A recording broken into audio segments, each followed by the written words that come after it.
Maraming natutuwa ngayon kay Chris Lawrence dahil pinapriority niya na ang kanyang mag-ina. Siyempre kasama na rin doon si Lyric. At makikita nga dito na marami siyang gifts sa kanyang mag-ina. At talagang nagstay pa siya sa bahay ni Kat. At hindi lamang yon, ang sumundo rin sa kanya ay ang kanyang mag-ina. Kaya naman marami ang mga fans ang tuwang-tuwa dito. Sana nga totoo na nga yung sinasabi ni Chris Lawrence na one step at a time. Kasi hindi naman madali, ngayon lang sila naging close ulit ni Katrina after so many years na pagiging co-parenting nila ay hindi sila gaanong nag-uusap. Ngayon lang talaga sila nagbanding ng todo. Kaya siguro marami ding realization.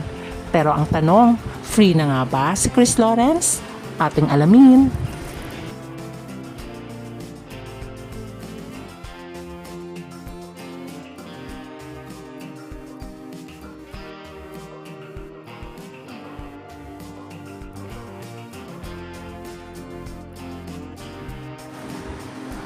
Marami talaga ang nai-inlove sa dalawang ito, especially sa KKK family.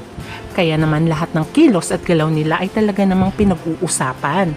Dahil ang wish ng mga fans ay ang comeback ng dalawang ito para nga mabuo na ang KKK family at maging happy lalo si Katie.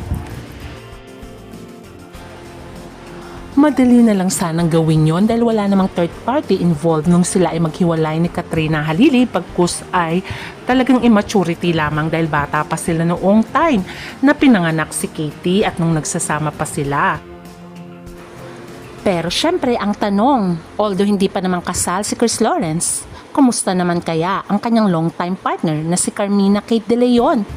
Matagal din sila. Siguro may 5 years na rin sila bilang magkarelasyon. Pero live-in lang. Ano kaya na ang estado ng relasyon ng dalawang ito na sinasabi nga noon nitong si Carmina ay hindi naman daw sila hiwalay pagkus ginagawa lang ni Chris Lawrence iyon for collaboration at para na rin kay Katie. Alam kasi natin na may nilon si Katrina na produkto ni Katie para sa future ng bata at makaipon nga dahil alam naman natin nagte-therapy pa si Katie dahil isa siyang sa spectrum. Alam naman natin na meron siyang mild autism.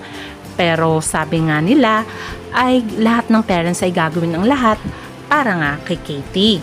Kaya ito sigurong tinutukoy ni Carmina.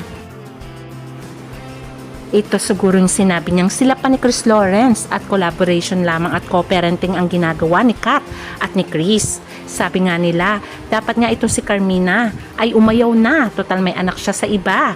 At mag-giveaway na lang siya dahil nakikita naman na masaya si Chris Lawrence pagkasama ang kanyang mag-ina. Pero hindi kasi natin alam kung anong totoong dahilan. Kung sila pa ba o hindi na dahil hindi na rin naman nagpo-post gaano itong si Carmina kay De Leon. Last year pa to, huling nag-post tungkol sa kanila ni KL. At ang isa pang observation, ang sumundo sa kanya ay ang kanyang mag-ina, si Kat at Katie, nung bumalik siya galing Amerika. Ang laging sumasalubong sa kanya noon ay si Carmina Kate De Leon, pero this time ay mag-ina niya na. Kung ikaw ba naman girlfriend, papayag ka sa ganung setup, matagal kayong hindi nagkita, tapos mag-ina pa niya ang susundo? What do you think? Marami din kasi ang nagsasabi na baka ginagawa lamang for content. Pero sa tingin nyo ba papayag itong si Katrina Halili na palaging nandoon si KL sa kanya at kay Katie? Kung may karelasyon pa ito, sila lang naman ang nakakaalam kung ano talaga ang totoo. At napapansin din mula nung nag-staycation sila ay palagi na ang communication ni Chris Lawrence kay Katrina Halili kahit nung nasa Amerika pa ito. Hindi naman pwedeng puro pera na lang. Siyempre, pag nakikita ni Katie na palaging magkasama ang kanyang papa at mama, wish niya siguro mabuo ang kanyang pamilya. Siguro naman ay hindi pa aasahin ni KL at ni Katrina si Katie dahil ang masasaktan lamang ay ang kanilang anak kung gagawin lang nila yon para lang sa pera. Sabi nga ng mga fans, siguro nakapag-isip-isip na si KL nung nasa Amerika pa ito. Siguro na-realize niya na dapat mag-focus na lang siya sa kanyang pamilya na si Katrina at si Katie na buuin ang kanyang pamilya. Swerte na rin si Chris Lawrence kay Katrina dahil kita nyo naman, mahal din ni Katrina si Lyric kung saan naman nagpasalamat ang nanay ni Lyric na si Joyce kay Katrina sa pagmamahal at pag-aalaga nito sa kanyang anak. Sana nga daw ay nakapag-isip-isip na si Chris Lawrence, kaya naman nung umuwi na ng Pilipinas, baka naman siguro ito na yung mga moves niya. Ang palagi niyang pagpunta sa bahay ni Katrina at nagiging totoo na rin siya sa feelings niya. Alam naman nating minahal ng todo ni Chris Lawrence itong si Katrina Halili. Kaya lang naman sila naghiwalay dahil sa immaturity at wala namang third party involved. Halata naman kasi sa kilos ni Katrina at Chris na nandun pa rin ang feelings nila sa isa't isa.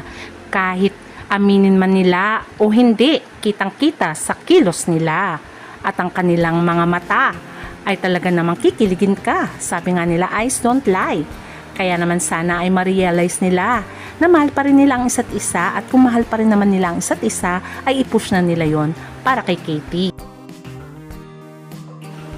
Pero siguro ay hindi naman siguro user itong si Chris Lawrence na paasahin ang KKK family kung sila pa ni Carmina. At sana nga itong si Carmina ay ma-realize niya din. Magiging martyr pa ba siya habang buhay?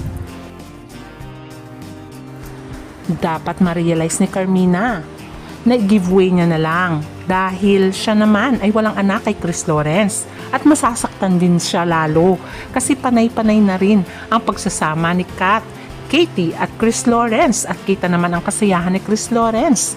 Kahit sabihin mo pang collaboration lamang ito, minahal ng todo ni Chris Lawrence itong si Katrina at may posibilidad na mabuo muli ang feelings nila at magkaroon muli ng spark sa kanilang dalawa.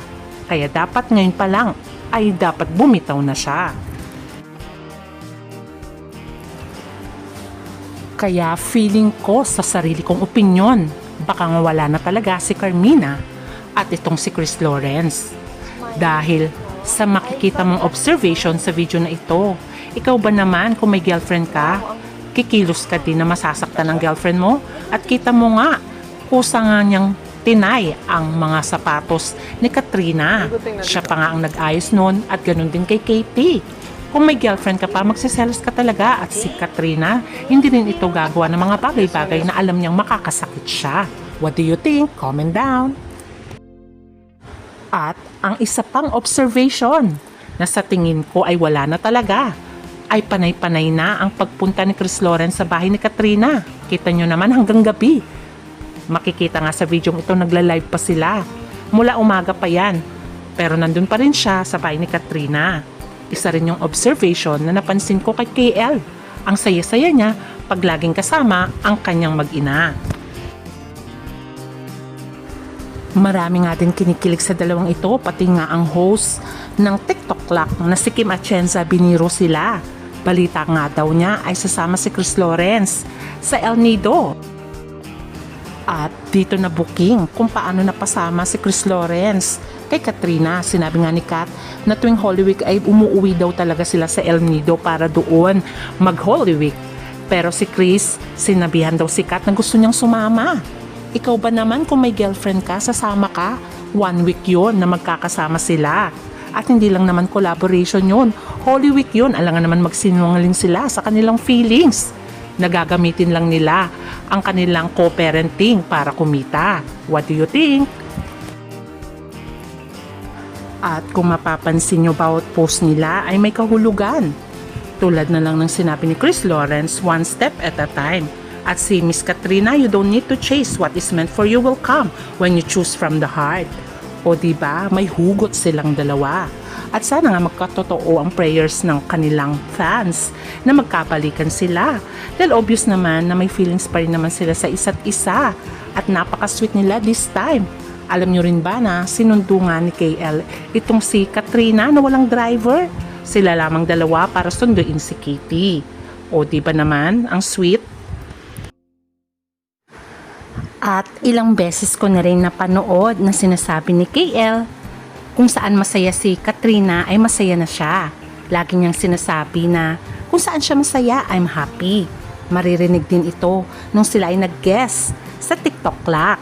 Sabi nga niya kahit minsan ay sweet bully itong si Katrina, ay basta masaya siya sa kanyang ginagawa ay happy na si KL. Lipat ka muna ha. Thank you. Doon? At saka nagbigay naman ako nila O, di ba halata naman sa kilos nila na nandun ang love at concern sa isa't isa at nandun ang real happiness. Kaya wish natin na sana nga ay tuluyan nilang ma-realize na importante talaga sa buhay ang kumpletong pamilya para sa kanilang anak. Kaya abangan natin ang susunod na kabanata, especially ang kanilang trip sa El Nido. Hanggang sa muli, please don't forget to like, share, and subscribe. Bye!